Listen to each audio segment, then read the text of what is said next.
for about, I'm going to guess we're going to go about 30 minutes today. It's going to be a fairly long Options Guy TV. We have a lot. Hey, Brian, hold on. It stalled out and it didn't. Okay, now we're live. Go ahead, Brian. Sorry about that. Technical issues, guys. Well, let's light this candle. Here we go.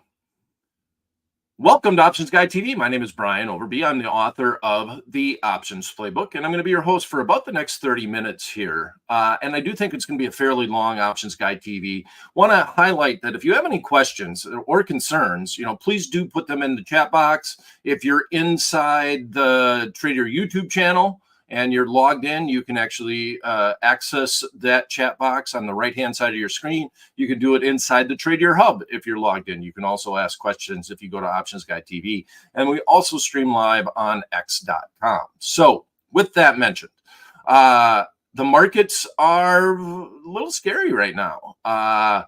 There's mutterings that the Fed should have cut yesterday. They did not. The futures marketplace had zero not zero. It started at a zero probability a few weeks back that they would do a rate cut in July, and by the time of the meeting for the Fed, there was already about an 8% chance that they actually might do a cut. This morning jobs report was below expectations, to say the least, and now the market's got nervous. The VIX has skyrocketed. We currently see the VIX jumping 10 points today up towards the 29 level. More to come on that. And all the mega cap tech stocks are really getting beaten up. Even a lot of people were saying, oh, that's fine. They're just rotating into the small caps and the Russell 2000 index. It's great to see the Russell 2000 index up and the NASDAQ down. Well, now everything is down at this point in time. And I think that most people got their calendars screwed up. And it's August 1st, i.e. not September 1st. Usually with the seasonality of the marketplace, and this happened last year, as we go into September and October, we got beat up. And then in November, we took off. And in particular, that really happened with NVIDIA. So now NVIDIA is back into the swing of things. They're down to 104. They're below their pre-split price at this point in time. So NVIDIA and Microsoft, and I have to admit, I had a tough time this week just with our earnings trades. We always do like to look at earnings trades around mega cap tech stocks, around the Magnificent Seven and stuff like that. And the one that we looked at this week was Meta, and we were a day late and a dollar short because Meta had a very solid earnings report. Market went up, and now Meta has gave back everything that it gained after its earnings report, but not enough to make our long put spread profitable. So the fact that we had the shorter term expiration, the fact that Meta announced on a Wednesday and you had 2 full days for it to trade, we only went 2 days. We went out to that Friday, the August 2nd, today's expiration date. So that trade isn't really panning out, but there's actually some life still in that trade, and I'm going to show you that here in just a little bit. And also looked at Amazon, and Amazon struggled up too. So the one mega cap tech stock that we were short actually did okay, and all the other ones, including Apple is okay. Apple is holding its own today. Let's run to the Tradier Pro software. And let me pull up the Mag 7s. It's not pretty, so you might, if you have children in the room, you might want to divert their eyes. But here's what we have going on in the Mag 7. We have Amazon down 19. Let me move this over on the percentage basis. We have Amazon down 19. We have Google down 5. We have Meta down 13. Microsoft down 10. NVIDIA is down 2. I don't know why it's not updating the change. It's actually down at this point in time. So Apple is kind of keeping its own, and AMD is just one I have in there. That's not part of the Mag 7. But yeah, pretty ugly looking, right? So let's just look at the meta trade real quick, so that we can get on to a fun trade that we're going to do today. Don't talk about the VIX too often here. It's a fairly advanced index, but I'm going to do a trade on the VIX going into the weekend based off of the fact that we're seeing the VIX index jump up 10 points to 2930. And we're going to get a little bearish on that. We're going to have 5 days. The VIX usually expires on a Wednesday, and that's just the way the futures markets work, et cetera, et cetera. But in the VIX option contracts, Wednesday is the Friday in the equity marketplace, if you will. So, excuse me. Let's look quickly at Meta. Okay, Meta down 13 today, 484. If I look at my screen grab when we looked at our trade on Meta, which once again, we would have probably did it closer to the close. So you do keep that in mind, because we tape Options Guide TV at 11 o'clock Eastern time.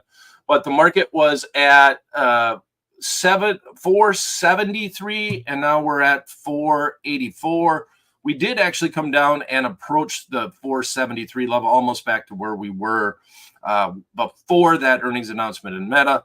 And here was the spread that we looked at doing. We bought the 460s, we sold the 455s. We limited our risk to about $1.05, I think was the midpoint when we put the trade in. And now it's trading for 5 cents. But there is still some juice in it. It's interesting enough. I mean, you're 14 cents by 10 cents. If you want to get crazy, you could sell this option contract and just remain short that one. But I don't think I would do that at this point in time. And you also have to be approved to be naked that option contract in order to do that trade. But when you're doing an earnings play, a lot of people might call out and say, oh, we need to adjust the trade. And that's not what it's about. When we're setting up a trade around earnings to speculate, 100% speculate on earnings, we're going to pick a trade where we're managing our risk up front. We had a 5-point wide trade. We paid $1 for it. The upside was that it could trade for 5 minus that dollar. Maximum upside would have been $4.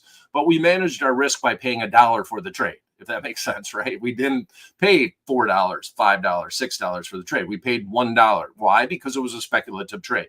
And sometimes when we do trades like this too, we'll try to manage something with a skip strike butterfly, or something where even if the market doesn't go down, you can still have a small profit in the trade.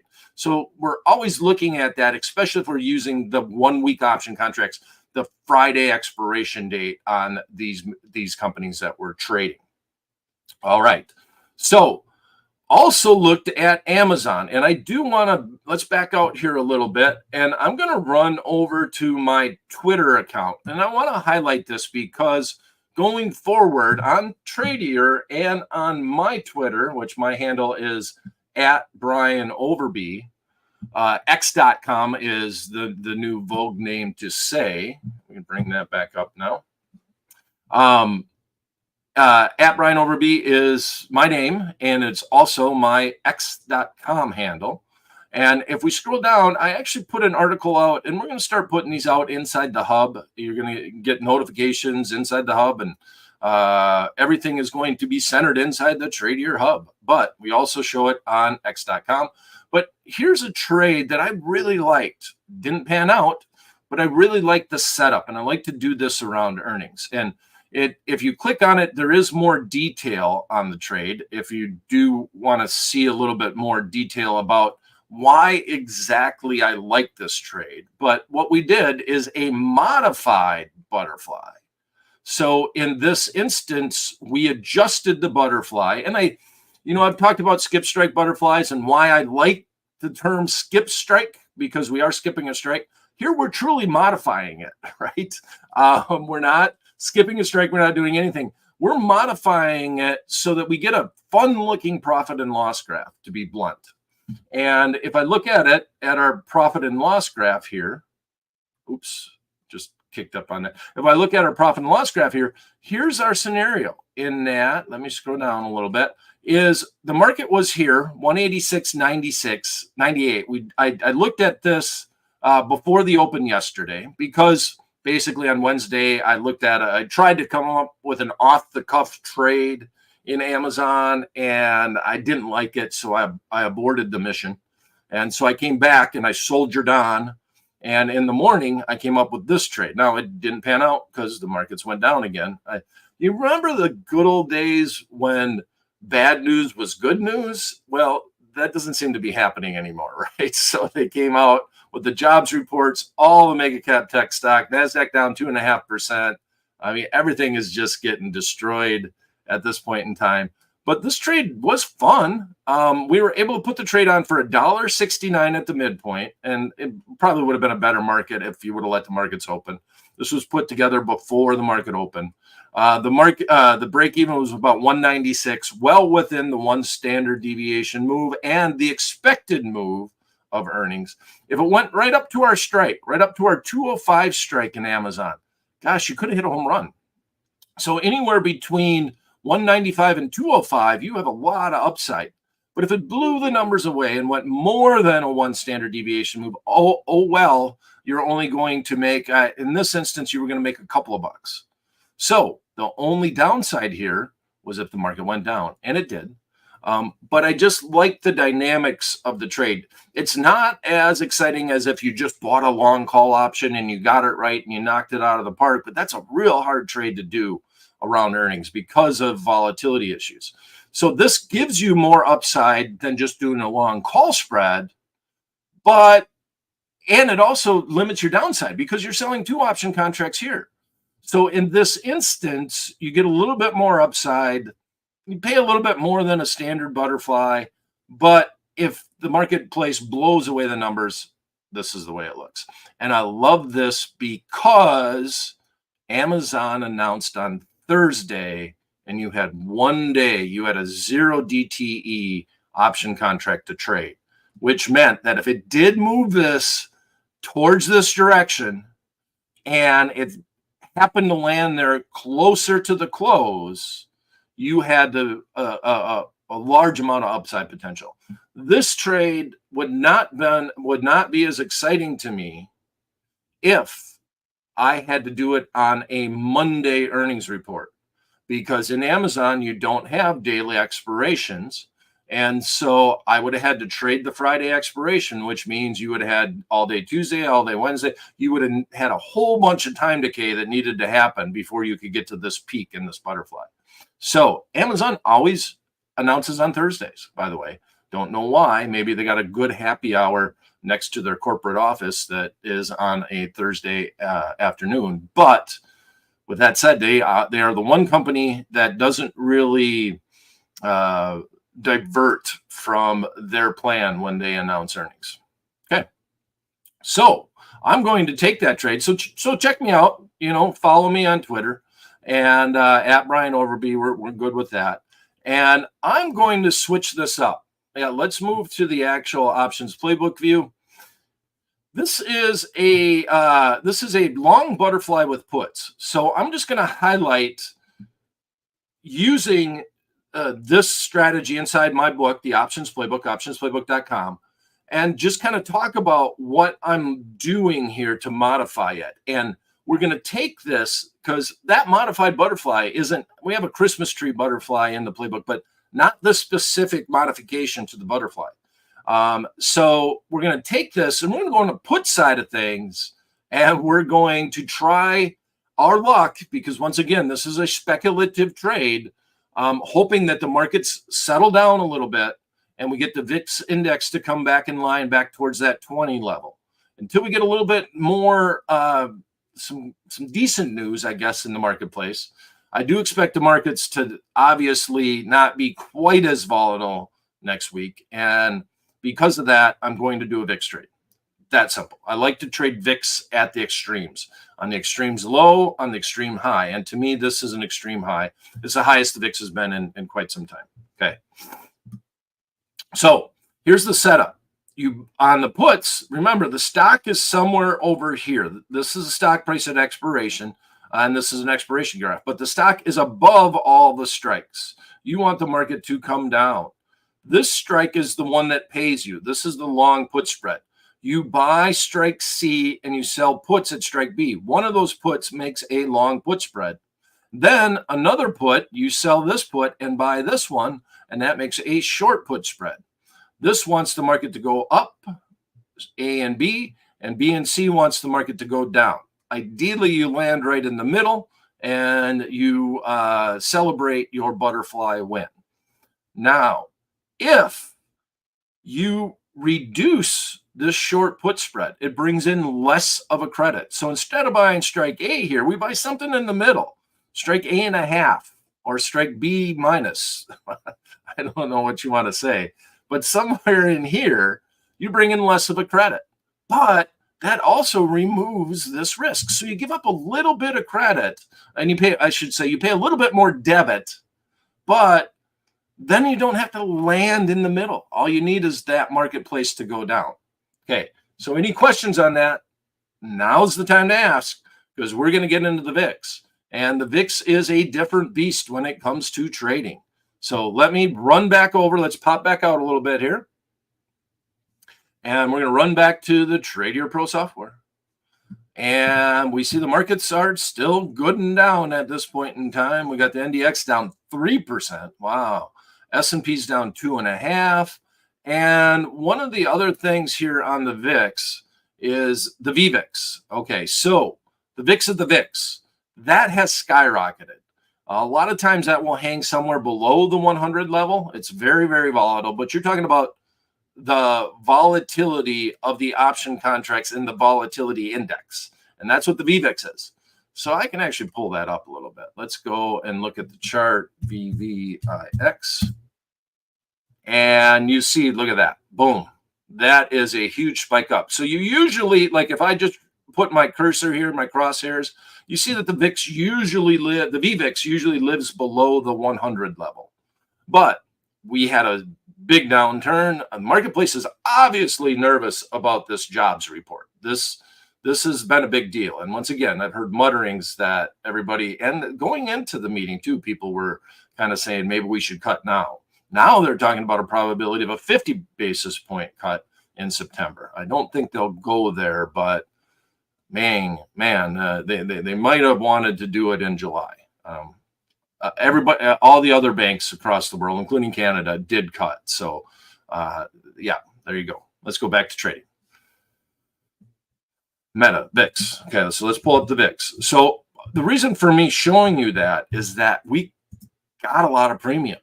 We're selling some premium. The higher the volatility is in the option contracts, the cheaper the butterflies will be. You want implied volatility to be up when you put any type of butterfly on, and you want it to go down after you put that butterfly on. So we're trading the VVIX almost as much as the VIX.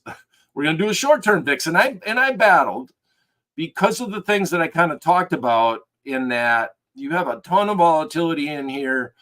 Our only choice is to do, our shortest term choice is 5 days, August 7th, which is next Wednesday. You could go out to August 14th, but man, 12 days in the VIX is forever. I don't mind if you do that, but I'm going to, if in my account, I would do the August 7th expiration. Now, realize the VIX does not trade, the option contracts do not trade based off of the actual spot or VIX index. And you'll notice this, that right now on the VIX at 29, the call is $2 and the put is $5. Oops, didn't mean to click on that. And the put is $5. So if it was at the money, right, the call and the put would be fairly equal. So here's why I say it's a different beast. In order to realize where the real market is at, you need to look at a place where the call and the put are fairly close to each other. So the August 7th expiration, if you looked at the futures contract and you can't get a quote on a standard platform, you'd have to go to the CBOE or have access to the futures. But the 26 strike is 275 if I look on the bid on the call side, and 250 on the put side. So in the futures marketplace, the VIX is probably trading somewhere towards the 26 level. The spot matters at expiration. 5 days from now, the spot's going to drive the price, the VIX index. But to start with, realize the market is right around 26. We're going to say that over the next 5 days, we think the VIX can come give back some of the 10 points that it gained today, 36%, and settle in somewhere down around the 20 level or lower. So here's the trade. And I think I actually have it in the what if calculator. So let's take this and make it simple on ourselves. And let's send this to the trade ticket. All right. And here you go. So right now, the midpoint is about 50 cents. So I like the looks of this profit and loss graph, right? You're going to pay 50 cents for this trade. If we went back and looked at the trading tab, 50 cents, look at what we'd have to go all the way down to the 20 strike, somewhere between the 20 and 21 strike on the put side of things to pay 50 cents for an option contract, because the VVIX is outrageous, right? And don't pay any attention to these vols because they don't matter, because they're not based off of the futures contract. That's simple. That's why it's a different beast. But I still love it. Still love the index. Okay.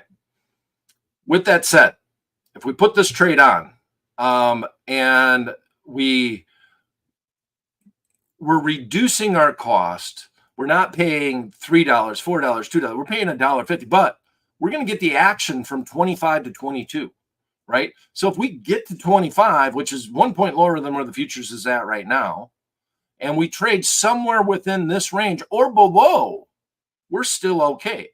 The only way that we get hurt on this trade is if the market continues on up in the VIX, and anything can happen. We had Friday news rock the market today, and the VIX jumped 10%. So just realize that, well, it might be a no-brainer to think that the VIX eventually is going to come back down.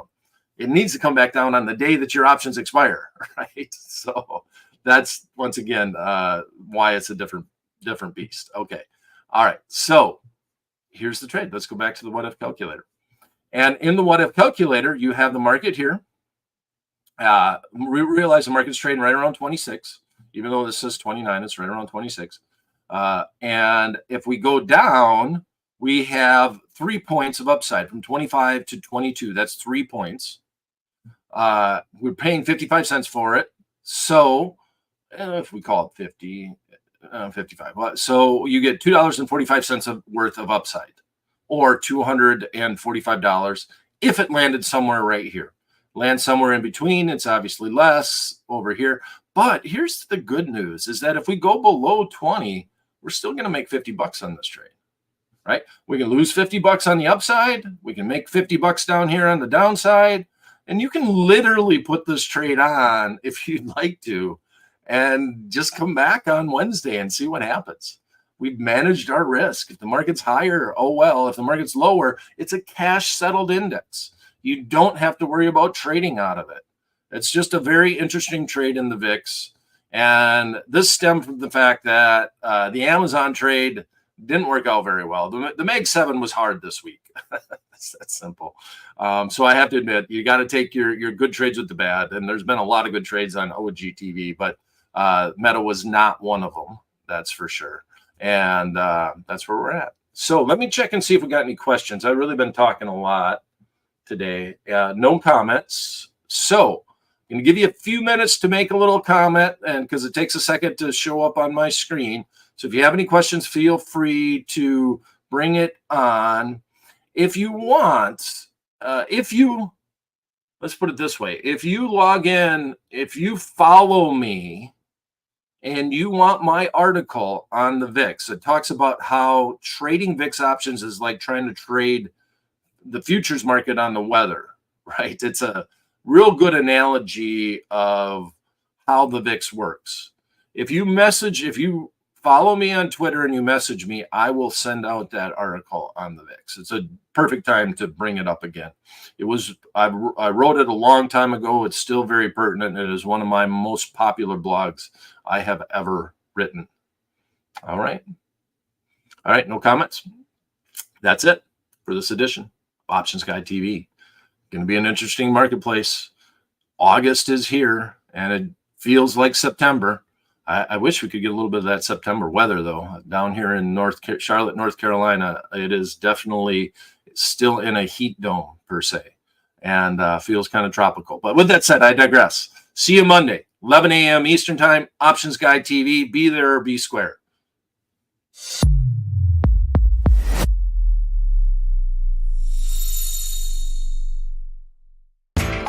You know how the financial world goes. Here comes the buzzkill. Please make sure to take some time to read this boring disclaimer. We will owe you one.